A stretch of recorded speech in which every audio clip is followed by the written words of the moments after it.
네, 안녕하십니까. 오늘은 5월 30일 화요일, 연중제 8주간 화요일입니다. 연중제 8주간 화요일 홀수의 독서는 10회에서 35장입니다. 10회에서 35장.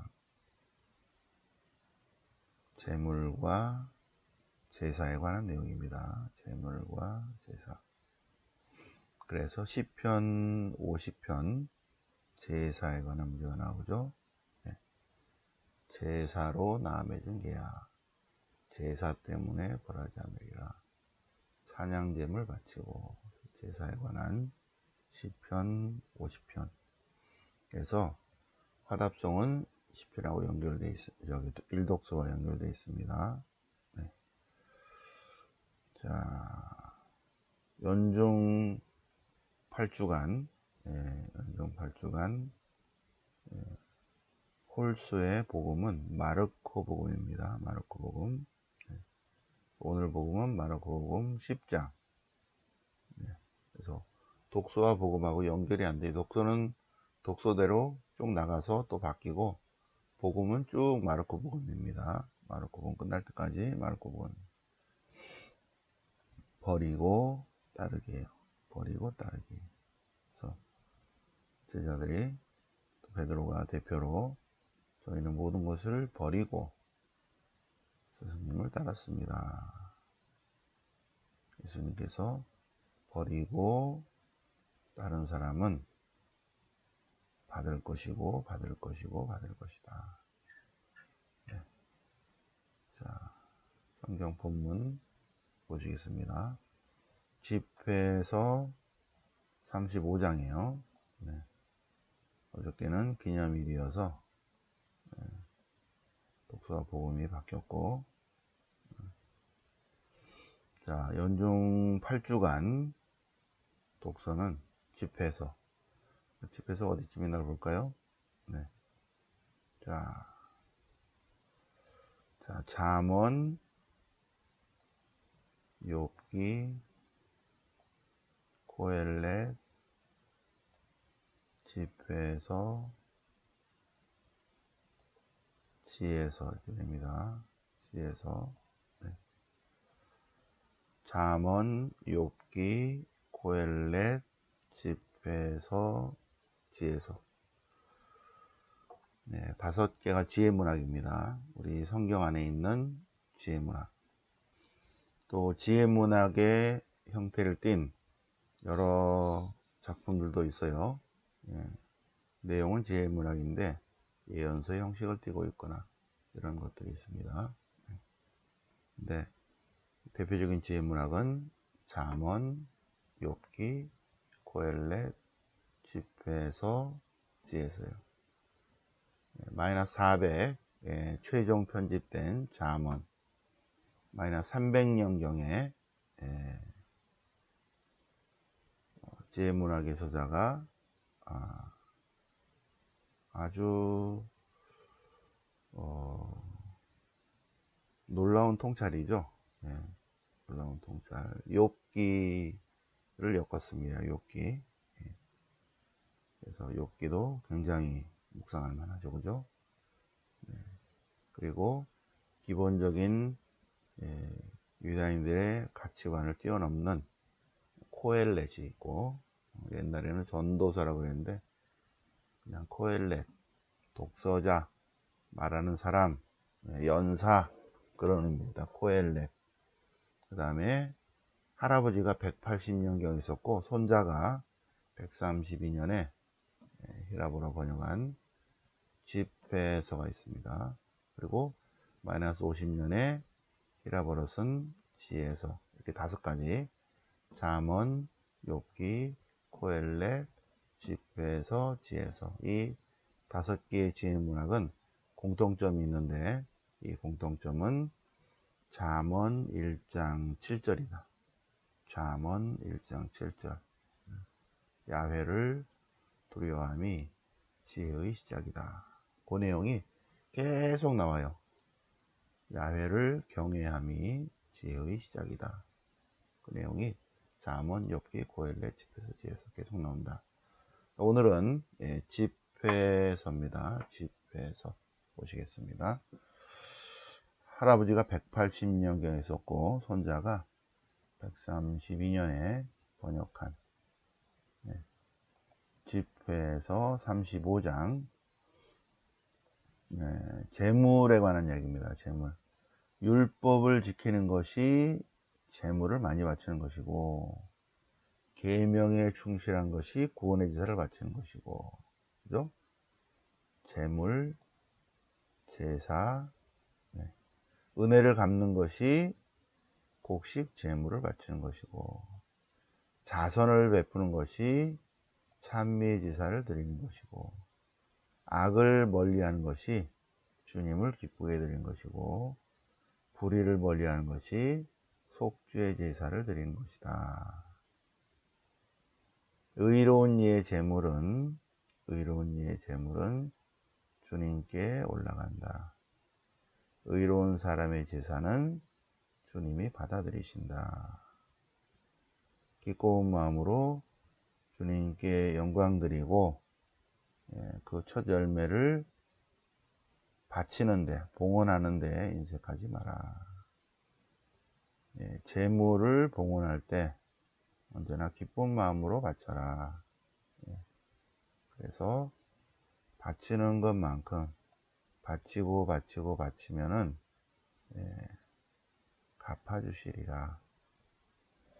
그렇지 않으면 안 받으신다. 뒷부분은 그냥 참고로 한번 보시고요.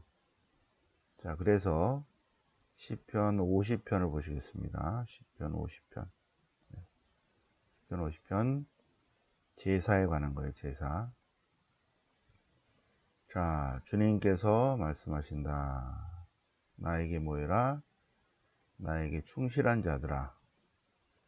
제사로 나와 계약을 맺은 자들아.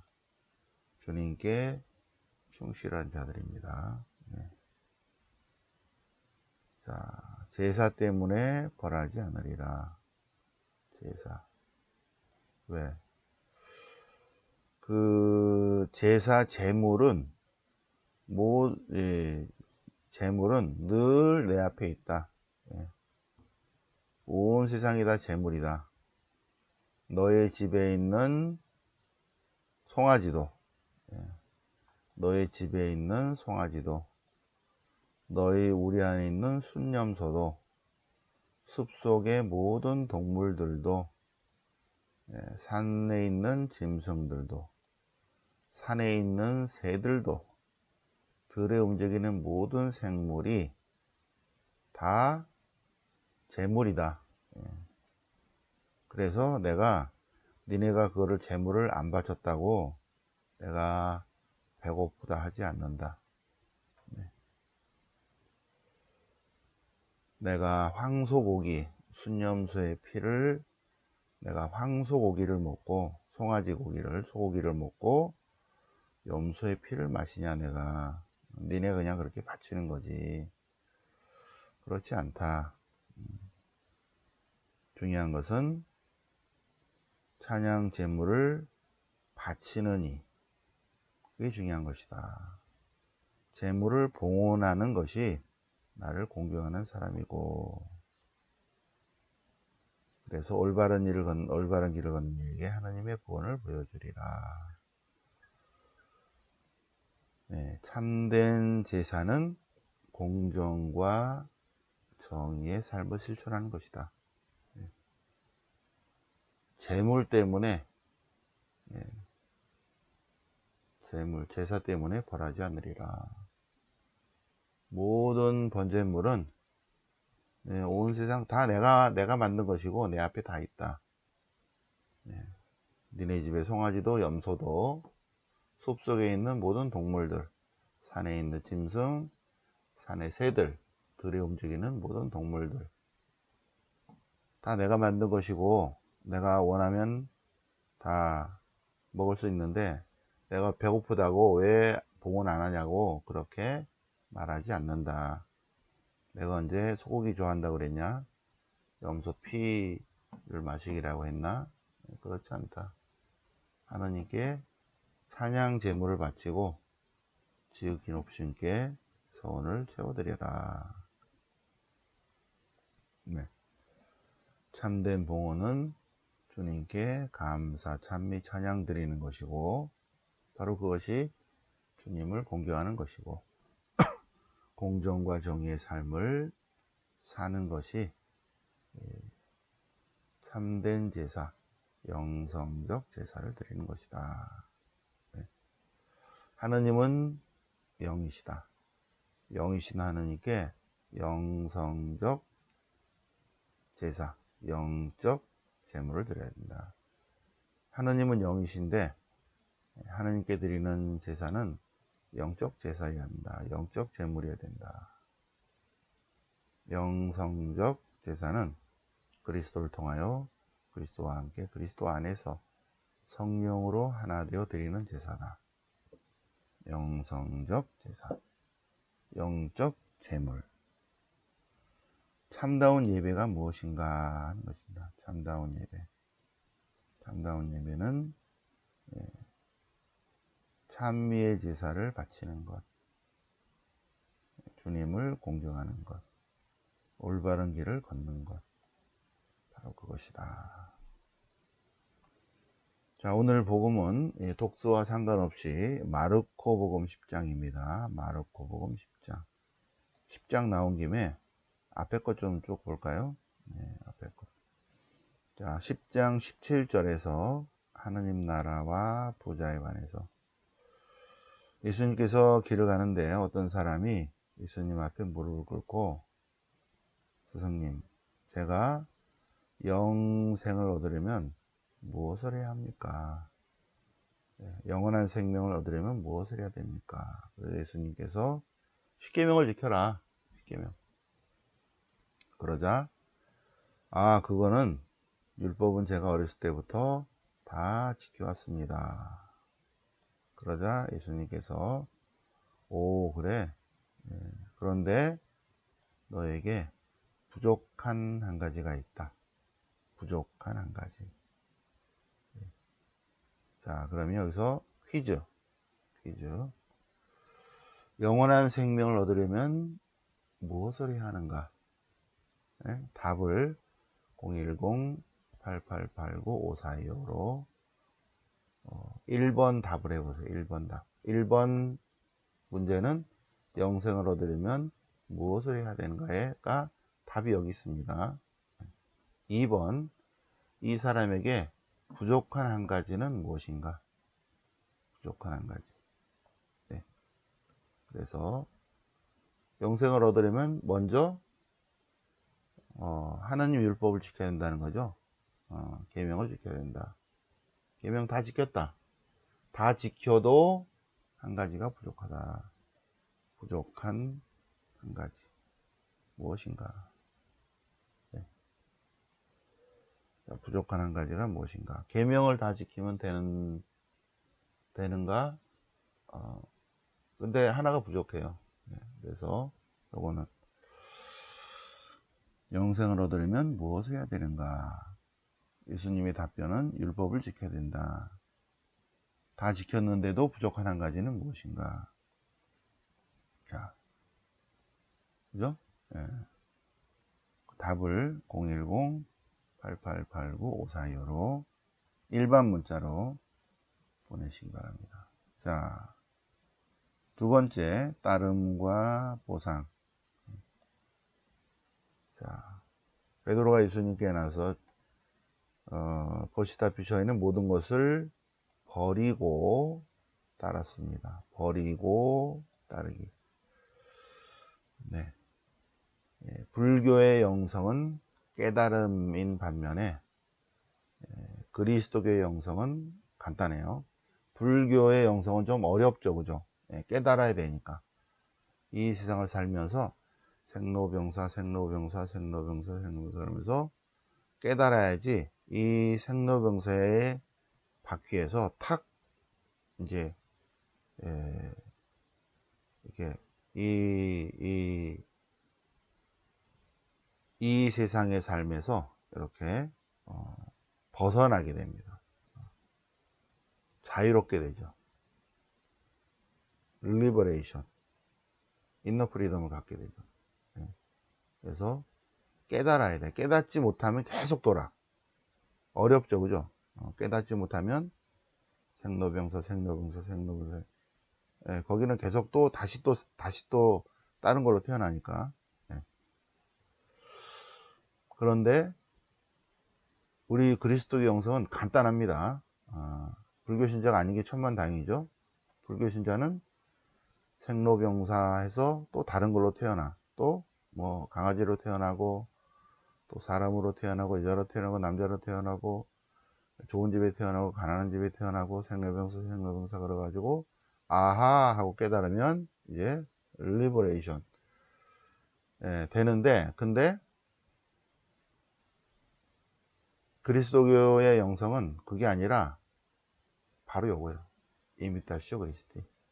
그리스도인은 그리스도를 따르기만 하면 됩니다. 따르기만 하면 돼요. 그러면 따르기 위해서는 어떻게 된다? 버려야 따른다. 버리고 따르기입니다.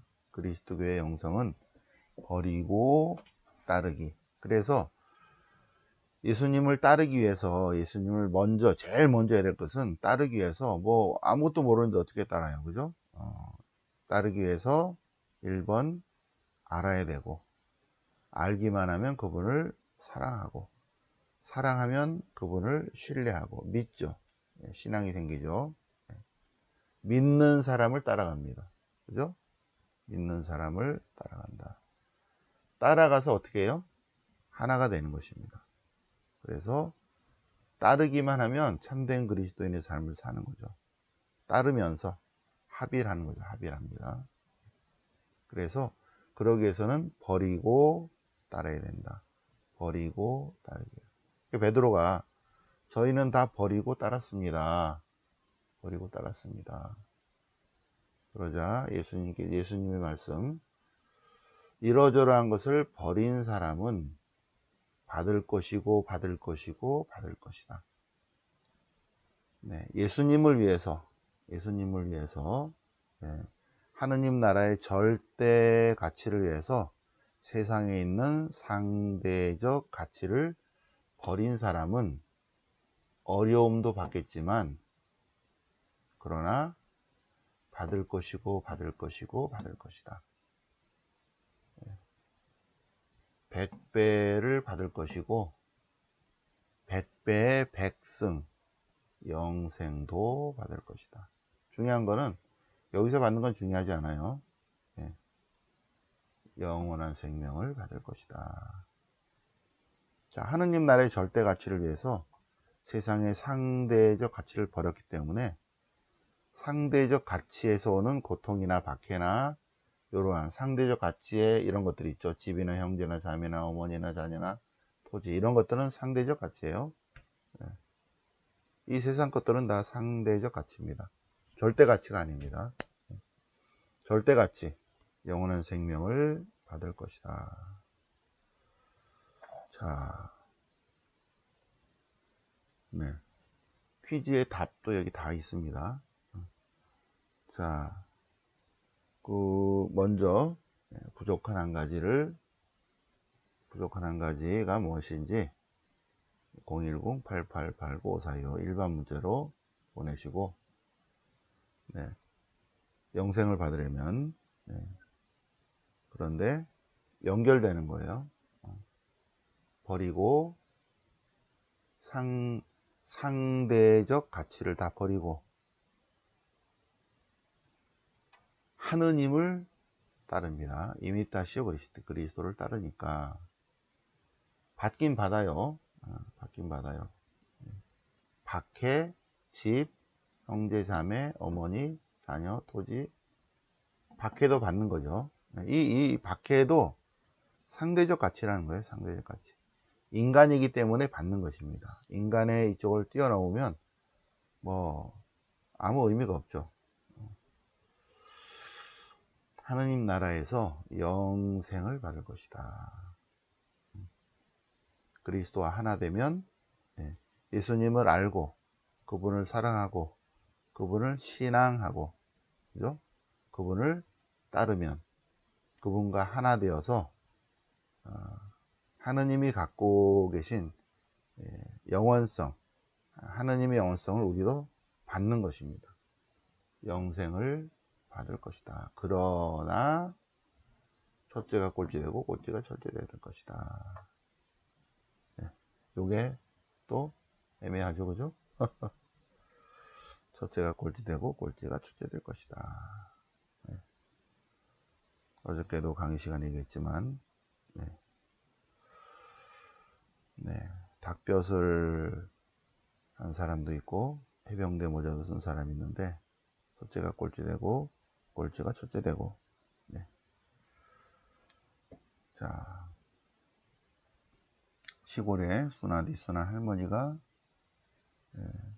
천국에 계시고, 여기서 막 큰 소리 치던 사람이 저쪽 저 아래 떨어져 있고, 첫째가 꼴찌되고 꼴찌가 첫째된다.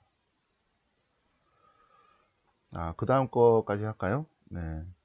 왜냐하면 원래 내일 건데, 내일이 성모님 방문 주일이기 때문에 복음이 또 바뀌니까 내일 거 해볼까요? 순환과 부활에 대한 세 번째 예고입니다. 세 번째 예고, 사람의 아들이라는 표현이 나옵니다. 사람의 아들, 사람의 아들,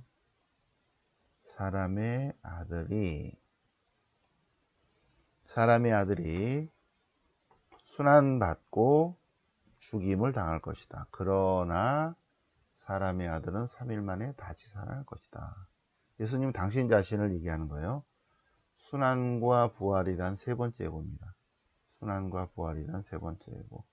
나는 이렇게 안 하고, 사람의 아들은 사람의 아들에게, 사람의 아들은, 이 사람의 아들은 다니엘서 7장 13절, 다니엘서 7장 13절에 나오는 묵시문학적 표현이에요. 묵시 사관 안에 오시기로 된 메시아 하느님은 사람의 아들이다, 그 얘기입니다. 묵시문학적 표현이에요. 그날이 오면 이분이 오신다는 거예요. 사람의 아들. 근데 그분은 고난받고 순환받고 죽임을 당했다가 사흘 만에 다시 살아난다. 순환과 부활이란 세 번째 예고하고, 세 번째 예고, 세 번째 교육입니다. 세 번째 제자 교육을 시켜요. 예수님께서 세 번째는 무슨 교육을 시키는가? 섬기는 사람이 되어야 된다. 종이 되어야 된다. 세상의 통치자들은 군림하려고 그러고 세도를 부린다. 그러나 참된 그리스도인은 남을 섬기는 사람, 종의 자세와 태도를 가져야 된다는 말씀을 하십니다. 순환과 부활에 대한 세 번째, 순환과 부활에 대한 첫 번째 예고하시고 제자교육, 순환과 부활에 대한 두 번째 예고하시고 제자교육, 순환과 부활에 대한 세 번째 예고하시고 제자교육. 제자교육은 섬기는 사람이 되어라. 삶 안에서 종의 자세와 태도를 가져라. 종의 자세와 태도. 무릎을 꿇는 거죠, 그죠? 그럴 때 다른 사람이 높인다. 세상 사람이 그를 높게 보고, 그리고 하느님 나라에서도 그를 훌륭한 사람이라고, 최고의 사람이라고 여긴다. 출세와 섬김. 하늘나라에서 출세해야지 여기서 출세하려고 하지 마라. 그런데 중요한 거는 섬김이다. 그래서 요 섬김입니다. 예수님도 섬김. 자, 그래서 내일 거 묵상을 해보셨고요. 오늘 거 버리고 이미타시 그리시되, 따르기. 버리고 따르면 상대적 가치를 버리고 하느님 나라의 절대 가치를 따를 때 영생을 받을 것이다. 오늘 연중제 8주간 화요일을 맞아서 독서, 집회서, 그리고 오늘 복음 같이 묵상해 보셨습니다. 영광이 성부와 성자와 성령께 처음과 같이 이제 항상 영원히 아멘. 성부와 성자와 성령 이름으로 아멘.